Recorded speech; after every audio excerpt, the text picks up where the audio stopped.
ተው እንደዚህ ሲያምር እንደዚህ ሲው በጣም ካፋኝ። ነገ ወዲያ እንዴት ነው የምሆነው? ምንድነው ማድረግስ የምችለው? እናንተ እንዴት ናችሁ? እንደሌላው ጊዜ ዛሬ ልቀዳል የሚመጣው ዛሬ ኢምፖርታንት ነገር አለ።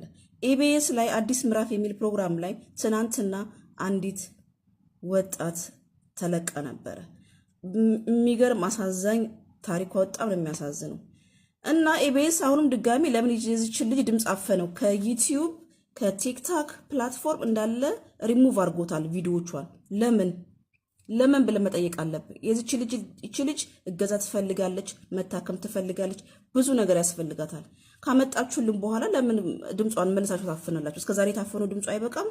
ከዚህ በፊት ዩኒቨርሲቲ የተማረችበትን ዩኒቨርሲቲ ራሱ እንድትናገር አልፈቀዳችሁላትም። ሜቢ ድንገት ያኔ ይሄ ደንቢ ዶሎ ነው ምናምን ከሚባል ዩኒቨርሲቲ ታገቱ ተማሪዎች እንደነበሩ ታስታውሳላችሁ። ከዛ ውስጥ አንዷ ብትሆንስ ለምንድነው ዩኒቨርሲቲው እንዳትናገር የቆረጣችሁት? እንደገና ደግሞ መልሳችሁ ደለታችሁት። ፍትህ ያስፈልጋል። ሁላችሁም ኮፒሊንግ ሼር እያደረጋችሁ ኢቢኤስ ላይ አድርሱልኝ። ኢቢኤስ ያጠፋችኋትን ቪዲዮ መልሳችሁ ፖስቷት። እንድናምን አታርጉን። ኢቢኤስ ከዚህ በፊት የሚሰራው ነገር ይሄ ነው ሲባል ነው ብያለን። እስከዛሬ አብራችሁ ነበርን። አሁን ላይ ግን የምታረጉት ነገር አላማረንም። ስለዚህ ኢቢኤስ የህዝብ ነው ብላችኋል አይደለ? የህዝብ ድምፅ አታፍኑ። እንደ ሴትነት እኔ ጠይቃችኋለሁ። አንድ ሴት ተደፍራ በዚህ ልክ ሁሉ መከራ በስቶባት በሀገሯ ላይ አሁን ደግሞ ድጋሚ እናንተ ገደላችኋት እችን ምስኪን። ስለዚህ ድጋሚ ቪዲዮዋን ፖስቱ። ከዩቲዩብ አጥፍታችሁታል፣ ከቲክቶካችሁ አጥፍታችሁታል። ብታጠፉት እኛ ደግሞ ይዘነዋል። ስለዚህ ፖስቱ። ይችል ትረዳ፣ ህክምና ያስፈልጋታል። ብዙ የታፈኑ ድምጾች እንዳሉ አስታውሱ። ሼር ኮፒሊንግ አድርጉላችሁም እና ኢቢኤስ ያጠፋውን ቪዲዮ መልሶ የሴቶችን ድምፅ ለምንድን ነው የሚያፍነው? ስንቱ ጉድ አለ ኢትዮጵያ ላይ፣ ስንቱ ጉድ።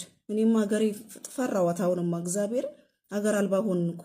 ሰው በሀገሩ ተምሮ መውጣት ያልቻለበት ጊዜ ሆኗል። ሴት ተማሪ ተመርቃ የሚባል ነገር ዘበት፣ ልጄን አስተምሬ ተመርቄ የሚባል ዘበት በኢትዮጵያ ላይ አሁን። ሊቢያ ሆኖ የለ እንዴ? ሊቢያ እኮ ወጥተህ ትታገታለህ፣ ብር ትጠየቃለህ። አሁን እነዚህም ከዛ ውስጥ አንዷ ናት። ስለዚህ ኢቢኤስ መልሳችሁ ቪዲዮን ፖስቱ፣ ለህዝብ ድረስ፣ ህዝብ ይማርበት፣ ይነጋገርበት፣ ልጅቷ ትረዳ፣ ወደ ህዝብ ትምጣ። መረዳት ያስፈልጋታል። ብዙ የአእምሮ ጉዳት ሁሉ ብዙ ነገር የደረሰባት። ስለዚህ ድጋሚ አትግደሏት። ኢቢኤስ መልሱ ቪዲዮ